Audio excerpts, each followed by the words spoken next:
gracias, ¿verdad? Una vez más por haber venido y por acompañarnos en este día. Vamos a cubrir puntos esenciales, pilares de la fe cristiana, cosas que no podemos negociar y que si las negociamos literalmente hacemos derrumbar todo el edificio de la fe cristiana. Pero yo quisiera hacer algo a manera de introducción para que entendamos un poquito la necesidad de la hora, del momento que nosotros estamos viviendo. Cuando nosotros analizamos cuál es la condición de la iglesia en sentido general, cuando hablo de la iglesia me refiero no a esta iglesia, ni siquiera a la iglesia en República Dominicana, sino a la iglesia en el mundo. Hay ciertas condiciones que son preocupantes y una de ellas es que hay mucha confusión dentro de la iglesia cristiana, incluyendo dentro de la iglesia que se llama evangélica. Hay una enorme confusión debido a la penetración de una serie de doctrinas no cristianas que han venido y han surgido de otras corrientes. Segundo, si hay algo que nosotros hemos observado a lo largo de los años es que hay un cierto rechazo a lo que es la palabra doctrina, y a veces hemos escuchado comentarios como estos: no me hables de doctrina, yo solamente quiero que me hables de Jesús. Y más adelante vamos a ver por qué no podemos hablar de Jesús sin hablar de doctrina, y cómo la palabra repetitivamente hace énfasis en la enseñanza de la doctrina.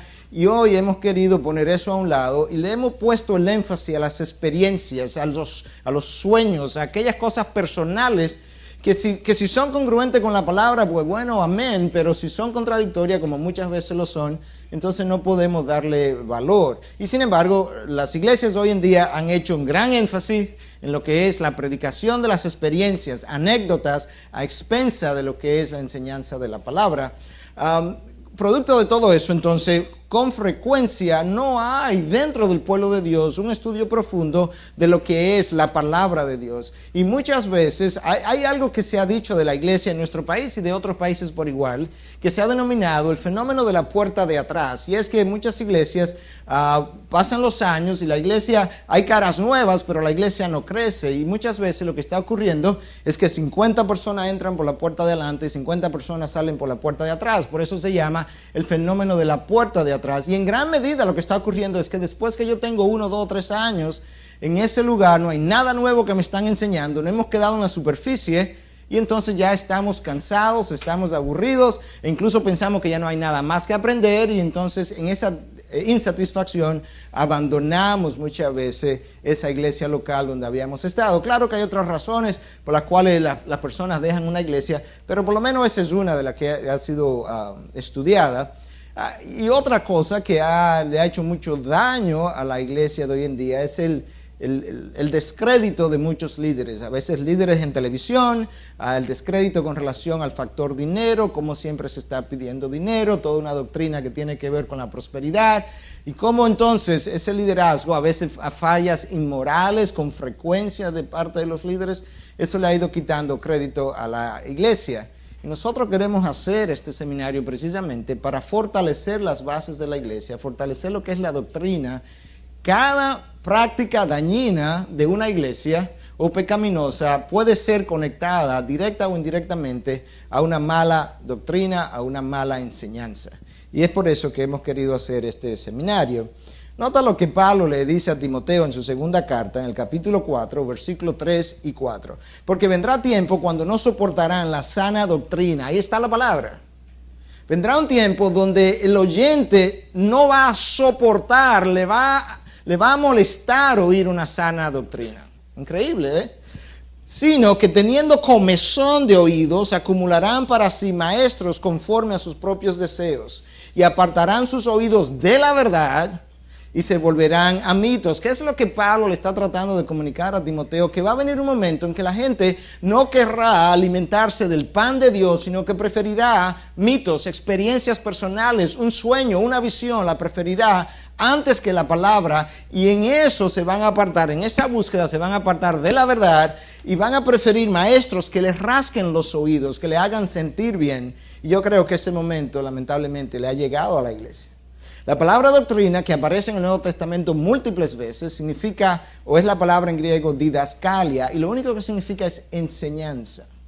Cuando yo digo que Jesús resucitó al tercer día, eso es una doctrina. Cuando yo digo que Cristo murió para el perdón de nuestros pecados, eso es una doctrina. Cuando yo digo que Cristo es el Hijo de Dios, eso es una doctrina. Yo no puedo tener a Jesús sin doctrina. Lamentablemente, es imposible. Todo lo que yo diga del Hijo de Dios es una doctrina. Todo lo que yo diga con relación a la Biblia es una doctrina. De manera que la doctrina es cardinal, es fundamental para el crecimiento de la iglesia. Pablo le decía a Timoteo que la gente iba a preferir volverse a los mitos. ¿Y qué es un mito? Según el diccionario de la Real Academia, una creencia que se acepta sin objetividad. Una creencia que alguien me cuenta y que si yo pasarla por un filtro objetivo, que en el caso nuestro es la palabra de Dios, la acepté. Y Pablo dice, bueno, vendrá un tiempo que la gente preferirá eso. Escucha las instrucciones de Pablo a sus dos discípulos, no sé si preferidos, pero por lo menos aquellos que él le escribió y cuyas cartas nosotros tenemos. Primera de Timoteo 4:16. Ten cuidado de ti mismo y de la doctrina. Ahí está la palabra otra vez. Persevera en estas cosas. A Timoteo, yo quiero que tú te cuides, pero yo quiero que tú cuides las enseñanzas doctrinales de la palabra de Dios. Tito 1:9, reteniendo la palabra fiel que es conforme a la enseñanza, para que sea capaz también de exhortar con sana doctrina, ahí está la palabra, y refutar a los que contradicen. Y 2 de Timoteo 4:3 y 4, que yo ya leí, porque vendrá tiempo cuando no soportarán la sana doctrina. Preferirán maestros porque tendrán comezón de oído. Acumularán para sí maestros conforme a sus propios deseos. Esa palabra es clave ahí. Vivimos una generación altamente hedonista que prefiere el placer, los deseos, y de esa misma forma buscarán maestros de la palabra, no que le prediquen la verdad, sino que sean conforme a los deseos de su corazón, lamentablemente, y por tanto se van a apartar de la verdad y preferirán los mitos de que hablamos hace un momentito. El resultado de eso entonces, el resultado de lo que venimos diciendo es una enseñanza de una mala doctrina, lo cual ha creado entonces falsas enseñanzas, falsos maestros, falta de líderes, porque no puedo liderar correctamente si no tengo una buena zapata, un buen fundamento, e iglesias enfermas. Eso es una gran realidad, hermanos. No hacemos nada con hacer crecer la iglesia si la iglesia está enferma.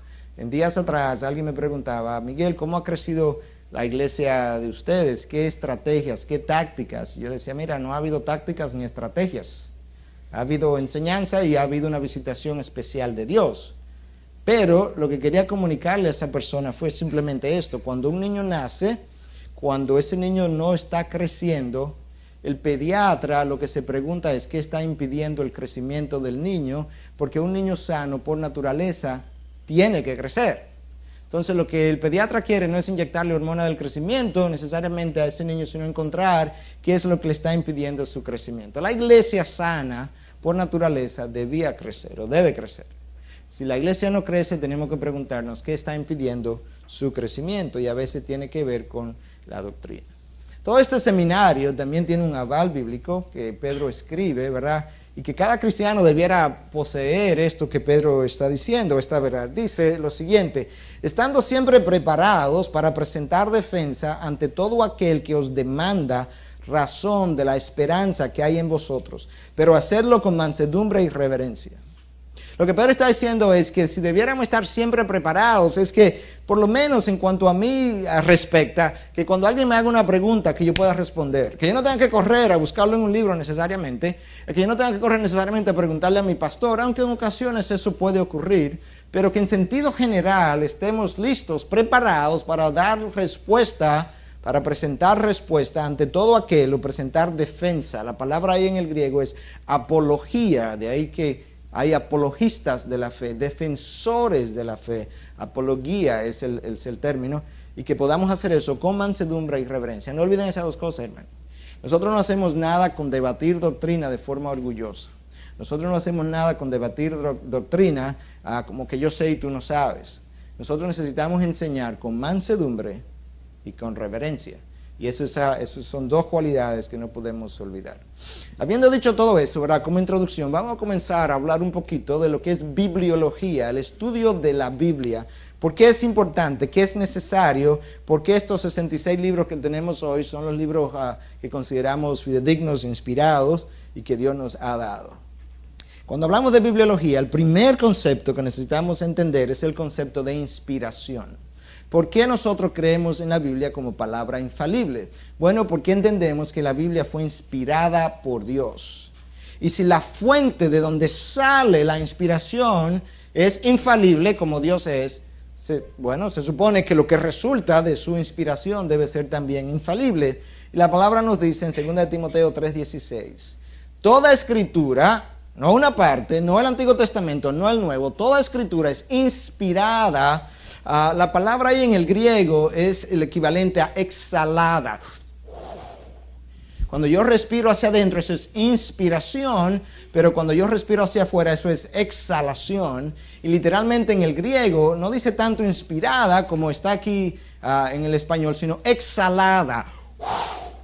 Toda escritura ha sido exhalada por Dios y es útil para enseñar, para reprender, para corregir y para instruir en justicia. Dios no nos dio su palabra para tener conocimientos teológicos y parecer teólogos.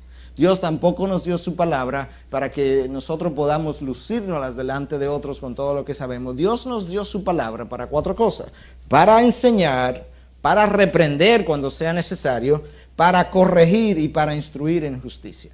Ahí está la meta de la enseñanza de la palabra de Dios. Pedro, en su segunda carta, viene y escribe algo similar que nos refuerza la idea de que realmente toda escritura ha sido inspirada por Dios, ha salido de Dios. Y en su segunda carta, en su primer capítulo, versículos 20 y 21, dice lo siguiente: pero ante todo saber esto, que ninguna profecía de la escritura es asunto de interpretación personal. Vamos a pararnos ahí un momentito. Pedro está diciendo que cuando yo leo un texto, yo no puedo decir, bueno, para mí eso significa, porque eso no es cuestión de interpretación personal. La pregunta es, ¿qué Dios quiso decir cuando lo inspiró? Ahora, yo puedo decir, para mí, después de haber entendido que Dios inspiró, yo puedo aplicar eso de esta forma. Esto se aplica en mi vida de esta forma. Y otro decir, esto se aplica en mi vida de tal otra forma. Pero hay un solo significado para el texto. No es cuestión de interpretación personal. No es lo que significa para mí. Y luego otro dice, bueno, pues para mí significa todo lo contrario. Porque si hay alguien que no conoce nada, va a decir, ahora sí, ahora yo no sé ni si es este el que tiene la razón o si es esta persona. No es cuestión de interpretación personal. Aplicaciones personales, claro, muchísimas. Pues ninguna profecía fue dada jamás por un acto de voluntad humana. No fue que a alguien se le ocurrió que, mira, esto es una buena profecía. No, sino que hombres inspirados por el Espíritu Santo hablaron de parte de Dios. Hombres que recibieron la unción del Espíritu pudieron hablar de parte de Dios de forma infalible. ¿Cómo entendemos entonces nosotros el concepto de inspiración? Y esto es algo que es importante conocerlo, porque inspiración no significa que Dios dictó la palabra de Dios. Dios inspiró a los autores, aquellos que escribieron, Mateo, Juan, Marcos, David, los que escribieron la palabra, Moisés, los inspiró de tal forma que conservó sus personalidades, conservó su preparación. Por ejemplo, cuando Pablo escribe, su lenguaje griego es muy superior al de Juan. Claro, Juan era un pescador, Pablo era toda una persona preparada. Entonces Dios conservó sus personalidades, conservó su preparación, buena o mala, no importa, pero lo que salió fue infalible. Lo que Dios hizo que saliera de sus lápices, si pudiéramos decir, fue una revelación infalible. Y eso es un concepto importante. 4 o 5 conceptos entonces para definir eso que acabamos de decir, la infalibilidad de la Biblia. Primero, hablamos de que la Biblia es infalible de forma verbal. Eso implica cada palabra fue inspirada y no al azar, no fue algo que los autores quisieron ponerlo de esta forma o tal otra forma. Eso es la inspiración verbal. Plenaria implica en su totalidad. No hay porciones inspiradas y porciones no inspiradas. Algunos de ustedes tienen Biblia que tienen las palabras de Jesús en rojo. Esas palabras no son más inspiradas que las que están en negritas. ¿Recuerden eso? Toda la palabra ha sido inspirada. Infalible implica que no puede errar, que cuando la Biblia me dice que hay un solo camino para llegar a Dios y es Jesucristo, eso que me está diciendo no puede errar.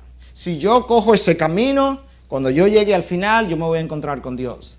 porque la palabra no puede errar. Eso es una de las características. Es inerrante, que es muy cercana a infalible, pero no es exactamente lo mismo. Cuando habla de inerrante, quiere decir que si la Biblia dice que en tal lugar de Egipto, de Israel, de Palestina, había un pueblito que tenía tal nombre, aunque no lo hayan encontrado después de 2000 años de excavación, sigan buscando que está ahí.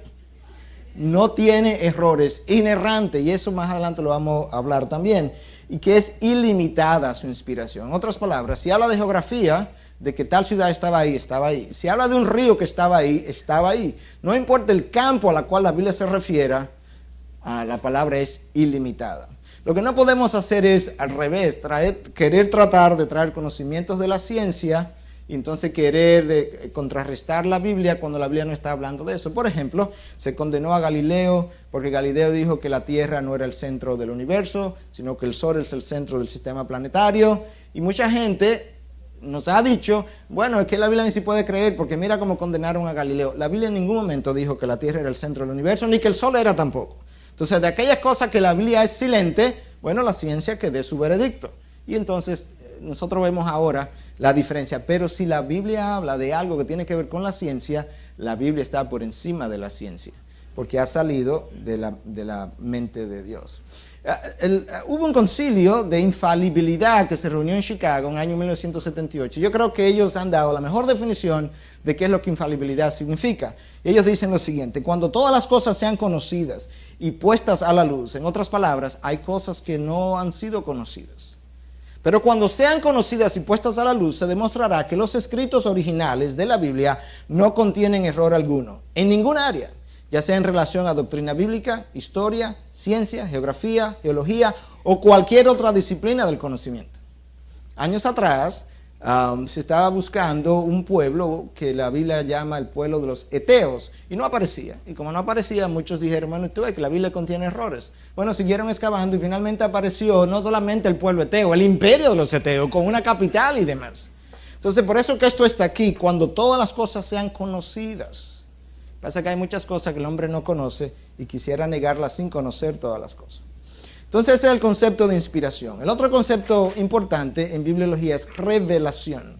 ¿Qué es la palabra de Dios? Y la palabra de Dios no es un libro de reglas, de sí, no, lo que puedes hacer, lo que no puedes hacer. No es un código moral, aunque habla de moral, de principios morales, y aunque tiene también reglas y principios. Pero la Biblia sobre todo es una revelación. Es una revelación del carácter de Dios, de la mente de Dios, del corazón de Dios y de sus propósitos. De manera que cuando usted abre la Biblia, usted acaba de incursionar en la mente de Dios. Cuando usted abre la Biblia, usted acaba de penetrar el mismo corazón de Dios y usted sabe cómo piensa Dios, cómo siente Dios y qué se propone Dios a través de su palabra. De manera que es una revelación muy especial. Dentro de esa revelación, entonces, en teología distinguimos dos revelaciones, la general y la especial. Revelación general, como su nombre sugiere, es una revelación que todo el mundo tiene. Que el que está en la tribu del África tiene y el que está en medio de la ciudad de New York también la tiene. Y entonces cuando hablamos de revelación general, que lo vamos a ilustrar un poquito más adelante, nos referimos a la creación.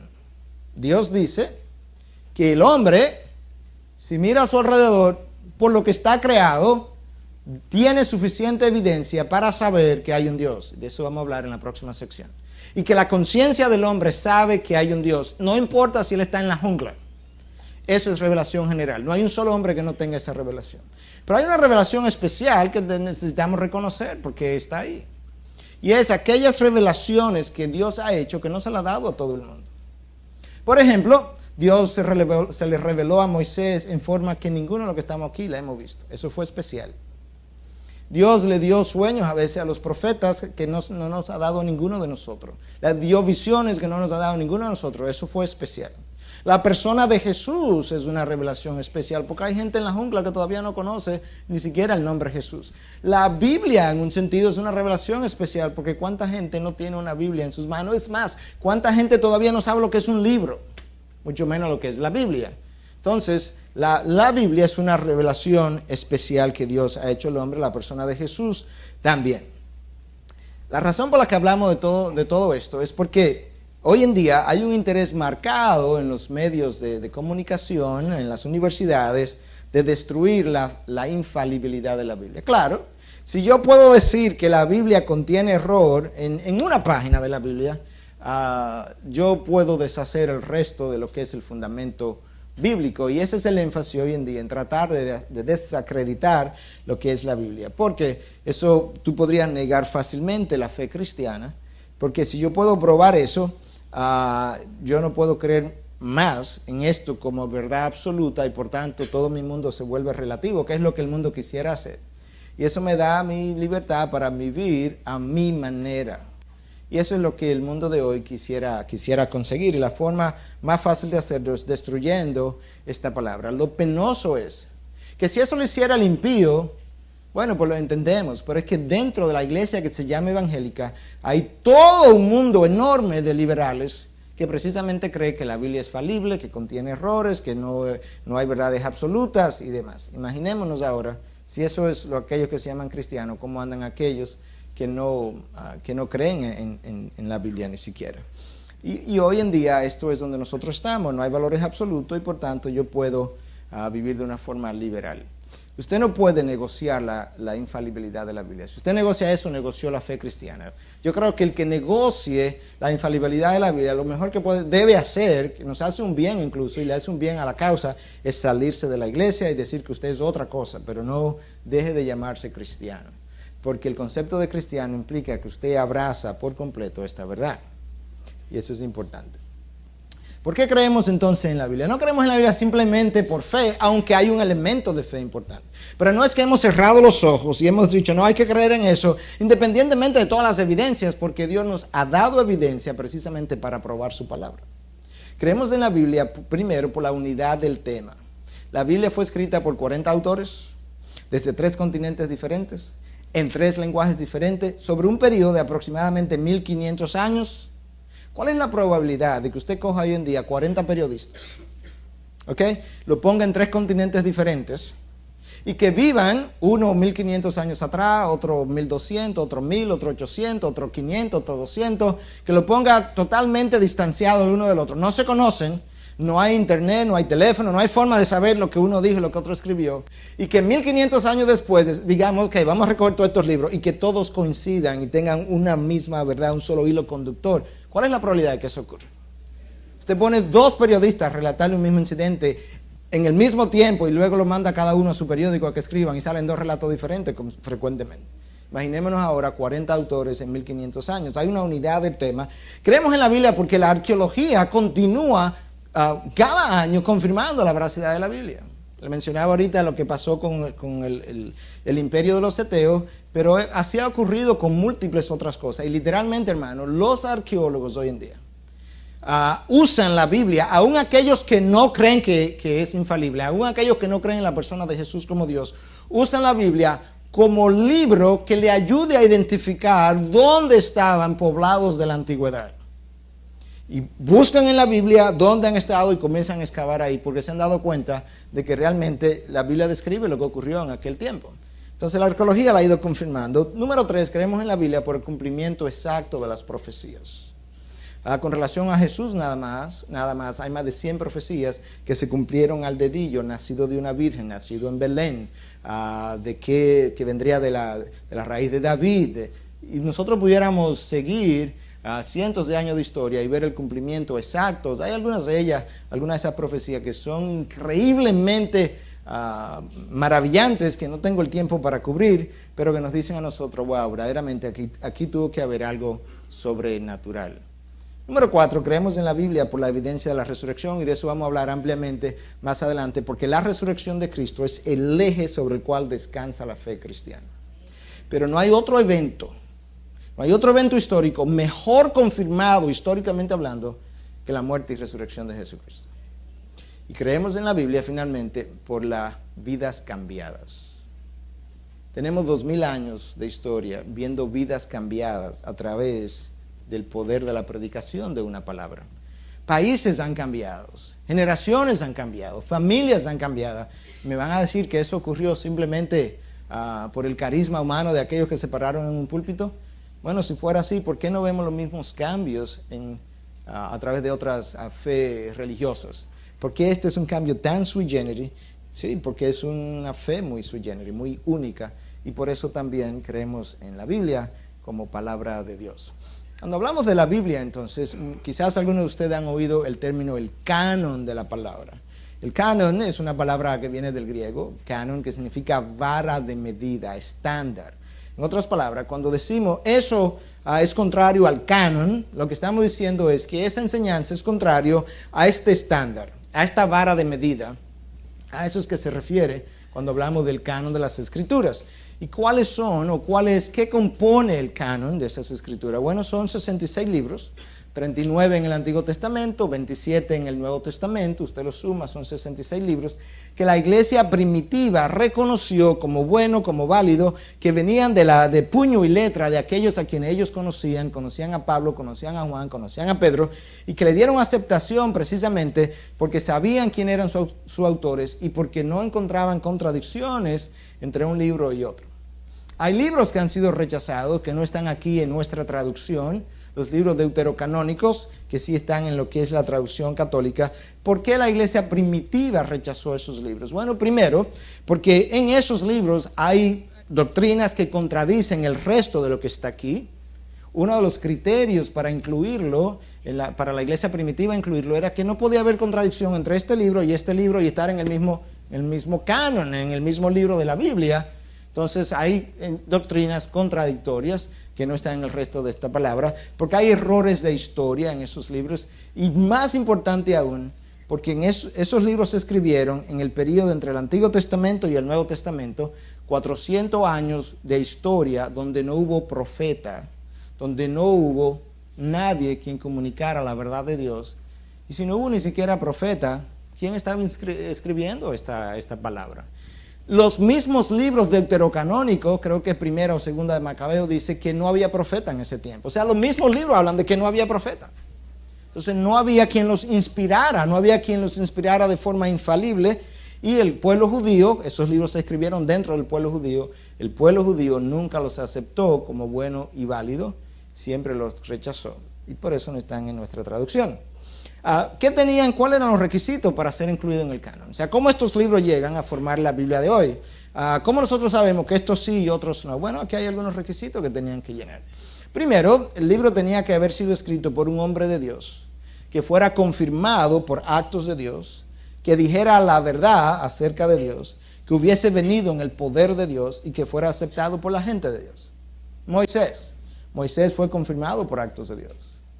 Vino en el poder de Dios, fue aceptado por el pueblo de Dios, y siempre dijo la verdad con relación a Dios, porque nunca se contradijo cuando decía algo, cuando predijo algo, nunca hubo contradicciones en sus afirmaciones. Segundo, para aceptar a uno de estos libros, el autor, apóstol, profeta, quien fuera, tenía que haber sido conocido de la gente. De manera que alguien pudiera decir, sí, no, mira, esto lo escribió Juan, porque esto mismo me habló Juan, yo era discípulo de Juan. Policarpo, por ejemplo, atestigo acerca de algunos de estos libros, y Policarpo fue discípulo personal de Juan. Y si Policarpo dice, sí, claro, mira, es el puño y letra de Juan, y aparte de eso, eso fue lo que Juan me enseñó, esto es una carta de Juan, pues hay que prestarle atención a ese individuo que estuvo enseñado por Juan. Y finalmente, los libros tenían que contar con la aprobación de los padres, léase fundadores de la iglesia, a que todos pudieran estar de acuerdo en que estos fueron libros fidedignos, que fueron originales y que vienen de puño y letra de gente en quien nosotros confiamos. Todo eso es importante para lo que hoy nosotros conocemos como el canon. ¿Qué pasó con el canon entonces? Cuando este libro se considera terminado, cerrado, que ya no habrían libros nuevos que añadirle. Es un concepto importante porque hoy en día nosotros oímos con frecuencia, ¿no?, que alguien tuvo un sueño, que tuvo una visión, que lo llevaron al infierno, lo llevaron al cielo y que le mostraron 30,000 cosas. Y la gente enseña eso. Lo enseña como doctrina, lo predica de los púlpitos. Y en ese caso había que comenzar a agregarle aquí atrás todas esas nuevas revelaciones. Porque si realmente hay descripciones del infierno nuevas que Dios ha dado, que son infalibles, eso corresponde a este libro. Pero el canon fue cerrado. Llegó un momento donde la iglesia primitiva dijo, Dios terminó de inspirar. Y nosotros vemos que en el año 397, el concilio de Cartagena al cual asistió incluso el famoso Agustín, que dentro de la doctrina católica es conocido como San Agustín, consideró el canon cerrado. En otras palabras, hemos revisado, Cristo nació, se supone, alrededor del año 0 de nuestra época, de manera que estamos hablando 400 años después prácticamente. Hemos revisado todos los libros que han circulado, todas las cartas, hemos descartado algunas, hemos incluido otras, muchos no han llenado los requisitos, lo hemos dejado fuera, y nosotros entendemos que estas cartas, estos libros, son los únicos que llenan los requisitos para ser incluidos dentro del canon. Y estos son estos 66 libros que nosotros tenemos en el día de hoy. Los libros deuterocanónicos en el Concilio de Cartagena, en el cual estuvo Agustín, no consideró los libros deuterocanónicos como infalibles o inspirados. De hecho, la traducción oficial del Vaticano, que es la Vulgata, una traducción hecha al latín, hecha por Jerónimo, en esa traducción, los libros deuterocanónicos están fuera en una sección aparte bajo el título de libros no inspirados. Esa es la versión oficial del Vaticano.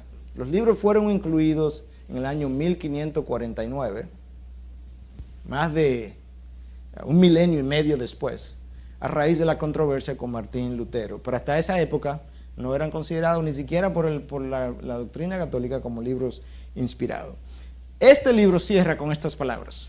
Apocalipsis 22, del 18 al 20. Yo testifico a todos los que oyen las palabras de la profecía de este libro. Si alguno añade a ellas, Dios traerá sobre él las plagas que están escritas en este libro. Y si alguno quita de las palabras del libro de esta profecía, Dios quitará su parte del árbol de la vida y de la ciudad santa descritos en este libro. El que testifica de estas cosas dice, sí, vengo pronto, amén, ven, Señor Jesús. El que le quite o el que le ponga, sufrirá graves consecuencias. Eso es como el libro cierra. La importancia de eso, ya yo la mencioné en la introducción, es esta. La implicación de todo esto es que no hay revelación doctrinal nueva. Yo no digo que Dios en su soberanía, en su gracia, no pueda hacerme una revelación personal acerca de algo. Estamos hablando de revelación doctrinal. Yo no puedo salir mañana con que el infierno es de esta forma, porque si Dios hubiese querido que yo supiera más acerca del infierno, me lo hubiese revelado en su palabra. Yo no puedo salir mañana con que el cielo luce de esta otra forma, porque Dios me llevó al cielo, como hay ventenas de libros escritos por ahí. Porque si Dios hubiese querido que yo supiera más acerca del cielo, entonces Él me lo hubiese dado en su palabra. Pero peor aún, usted coge esos múltiples libros con revelaciones doctrinales nuevas y usted lo compara y usted se encuentra con contradicciones. ¿A quién le creo? ¿A quién le creo? ¿A este que tuvo un sueño y una visión y una visitación que lo llevaron al cielo en el año 1800? ¿O a este que la tuvo en el 1950? ¿O a este que la tuvo en el 1905? ¿A quién le creo? Bueno, muy fácil. Usted se va a la palabra de Dios y usted cree lo que la palabra de Dios dice. De lo contrario, hermanos, va a pasar lo que nosotros dijimos al principio que estaba ocurriendo. Y es que Pablo advirtió que la gente iba a abandonar la verdad e iba a preferir irse detrás de mitos. Y es interesante porque a través de Isaías Dios le dice al pueblo judío en una ocasión, dice, el que tenga su sueño, el profeta, hablando de los profetas falsos, que tenga su sueño, que lo cuente, que se vaya y lo cuente. Pero el que tenga mi palabra, que predique mi palabra. Porque esto está por encima de todo. Yo tengo que colocarme por debajo de esta palabra. Si en esta mañana o en el día de mañana yo enseñara algo contrario a la palabra, usted tiene la autoridad y la responsabilidad de venir con la palabra en mansedumbre, que es lo que la palabra dice, y con reverencia, que es lo que Pedro dice. Pastor, mire, usted enseñó ayer tal cosa, pero yo encuentro que la palabra dice otra cosa. Y si yo tengo su misma actitud de mansedumbre, yo debería decir, no me diga, enséñame a ver. Y si por casualidad yo me encuentro en el error y tengo la misma mansedumbre con la que usted vino, entonces yo debería decir, wow, gracias, mira, es verdad, yo me había desviado ahí. No me había dado cuenta de esto. No lo había visto de esta forma. Nosotros estamos por debajo de la palabra. Algo que es bíblico. Pero lamentablemente en nuestros días la palabra ha sido dejada a un lado. Y nos hemos hecho lo que el mundo de hoy está haciendo. Y es que el mundo, la sociedad hedonista de los placeres de hoy en día, prefiere todas sus experiencias placenteras, valga la redundancia. Y de esa misma forma el creyente de hoy, muchos de los expositores de la palabra de hoy, también prefieren las experiencias de los placeres. ¿A qué ustedes atribuyen el auge del evangelio de la prosperidad? El evangelio que dice que si usted no tiene dinero, usted está mal. El evangelio que dice, ¿verdad?, que Dios quiere a todo el mundo rico. El evangelio que dice que si usted no tiene dinero, está en pecado. El evangelio que vive proclamando jipetas y vive proclamando todo tipo de bendiciones. ¿A qué usted se lo debe? No a este libro. Porque usted no encuentra absolutamente nada de eso en este libro. Lo que yo encuentro es que el capitán de esta fe no tenía una almohada donde poner su cabeza. Lo que yo encuentro es todo lo contrario. Y sin embargo tenemos todo un evangelio, enormes cantidades de iglesias, con numerosos miembros que tienen un evangelio que es otro evangelio. Y lo hemos abrazado. ¿Pero por qué lo hemos abrazado? Porque no conocemos el verdadero evangelio.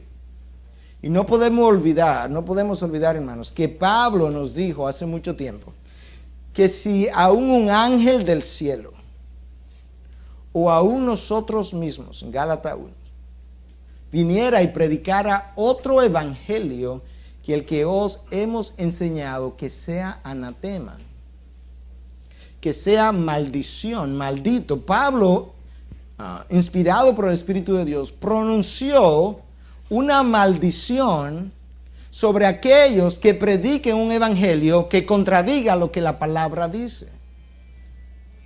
Cuando hoy en día nosotros tenemos que la cruz es raramente mencionada, que el llamado al sacrificio del cristiano es raramente mencionado, y que en su lugar hemos suplantado eso por el evangelio de la prosperidad, por el evangelio de la confesión positiva. No, hermano, declaro lo que usted lo va a tener, contrario a lo que la palabra de Dios dice. En muchos casos nosotros estamos enfrente de otro evangelio y sabemos lo que la palabra de Dios dice con relación a ese otro evangelio. Esto es serio. La razón por la que hacemos este seminario no es simplemente porque queremos brindar más conocimiento teológico, no, es que esto es serio. Es que la condición, la zapata, los fundamentos de la iglesia están siendo tambaleados y tenemos que hacernos la pregunta del salmista: cuando los fundamentos son destruidos, ¿qué debe hacer el justo? Cuando los fundamentos son destruidos, ¿qué debe hacer el justo? Bueno, el justo necesita hacer lo que hicieron los hombres de Dios, que se paran con el estándar de Dios y llaman a capítulo a aquellos que están contradiciendo la palabra de Dios. Si el justo se calla y el edificio se cae, el justo perecerá junto con aquellos que no eran cristianos, que no eran del pueblo de Dios, y peor aún, Dios les sacará cuenta de que conociendo la verdad no pudo hacerlo. De manera que lo que estamos tratando de hacer hoy es precisamente contribuir a formar un ejército del pueblo de Dios que, conociendo la palabra de Dios, pueda ir a defender la palabra de Dios. No importa de qué iglesia usted sea, hermano, nosotros no nos interesa hacer crecer esta iglesia, nosotros nos interesa hacer crecer el reino de los cielos. No importa donde usted sea, aférrese de su palabra, vaya y defienda su palabra, predique su palabra en su iglesia y permita que su iglesia crezca y celebre con su iglesia, y venga y cuéntenos y celebre con nosotros el crecimiento de la iglesia por la palabra de Dios. No por nuestras experiencias, no por nuestras visiones, aunque Dios pudiera hacer eso de forma soberana, pero lo que Dios nos ha dado como instrumento para hacer crecer su reino es su palabra. Con eso cerramos más o menos la primera sección de lo que es la bibliología. Dos conceptos importantes que no queremos que olviden: el concepto de inspiración infalible, plenaria, verbal, inerrante, eso es importante. Y segundo, el concepto de lo que es revelación especial, revelación general. Esto sirve de introducción al próximo segmento, donde vamos a hablar de cómo todo el mundo conoce que hay un Dios. Y lo conoce precisamente porque hay una revelación general que es suficiente.